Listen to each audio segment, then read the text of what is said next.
Oke, kita lanjutkan proses fotosintesis tahapan yang kedua, yaitu siklus Kelvin.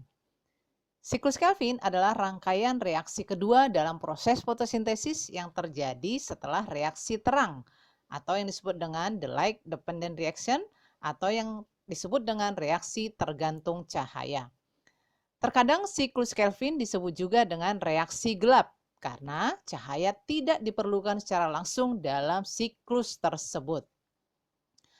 Namun demikian, dua produk utama dari reaksi terang diperlukan agar siklus Kelvin dapat bekerja, yaitu ATP dan NADPH. Di mana ATP dan NADPH ini dibuat selama reaksi terang yang terjadi di tilakoid. Siklus Kelvin terjadi di cairan yang mengelilingi tilakoid yang dikenal sebagai stroma. Dalam siklus Kelvin, ATP menyediakan energi dan NADPH menyediakan elektron dan hidrogen yang diperlukan untuk mereduksi karbon dioksida untuk membangun gula dalam siklus Kelvin. Oke, perhatikan berikut adalah cara kerja siklus Kelvin. Fase yang pertama adalah fiksasi karbon. Pada fase ini, enzim yang disebut rubisco atau ribulosa bifosfat karboksilase mengambil CO2 dari udara dan menambahkannya ke senyawa beratom karbon 5 yang disebut RUBP atau ribulosa bifosfat. Proses inilah yang disebut dengan fiksasi karbon. Proses tersebut menghasilkan senyawa 6 karbon yang segera terpecah menjadi 2 karena ikatannya tidak stabil, menghasilkan 2 molekul 3 fosfogliserat, masing-masing senyawa beratom karbon 3. Perhatikan, pada tahap ini fiksasi karbon butuh 3 molekul CO2.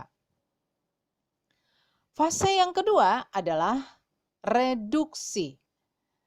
Pada fase reduksi, ATP yang terbentuk pada reaksi terang sebelumnya menyediakan energi untuk membuat senyawa antara.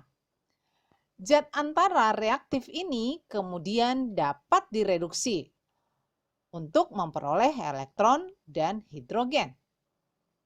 Elektron dan hidrogen berasal dari NADPH dan digunakan untuk mereduksi senyawa antara menjadi gliseraldehid 3-fosfat atau disebut dengan G3P atau terkadang disebut juga dengan triosa fosfat. G3P ini adalah produk utama siklus Kelvin yang dapat digunakan untuk membentuk gula. Perhatikan bahwa untuk setiap 3 molekul CO2 yang dibawa ke dalam siklus Kelvin, terdapat perolehan bersih sebesar 1 molekul G3P. Sehingga kalau diperhatikan dalam siklus, 3 karbon masuk, 3 karbon keluar. Fase yang ketiga adalah regenerasi. Perhatikan dalam siklus yang terjadi bahwa hanya 1 G3P yang dihasilkan dari siklus. Dan masih ada 5 molekul G3P lagi. 5 molekul G3P ini diubah kembali menjadi senyawa awal yaitu RUBP atau ribulosa bifosfat. Ingat bahwa siklus Kelvin merupakan sebuah siklus, sehingga perlu membentuk senyawa awal lagi yaitu RUBP agar siklus tersebut dapat tetap berjalan. Sekarang coba kita perhatikan. Jika kita mempunyai 5 molekul G3P dan masing-masing molekul memiliki 3 karbon, ada berapa banyak atom karbon yang kita miliki? Ya, jawabnya 15. Sekarang setelah Anda mendapatkan jawabannya, ada berapa banyak molekul RUBP, yaitu senyawa beratom karbon 5, yang dapat kita buat dengan menggunakan 15 atom karbon tersebut? Jawabannya adalah 3 molekul RUBP. Agar proses tersebut dapat dilakukan, maka diperlukan energi. Dapatkah Anda menebak dari mana energi itu berasal? Ya, Anda benar. Jawabannya adalah ATP. Siklus Kelvin yang terjadi tadi untuk 3 atom karbon. Dan prosesnya harus diulangi kembali sehingga kita dapat membuat molekul glukosa.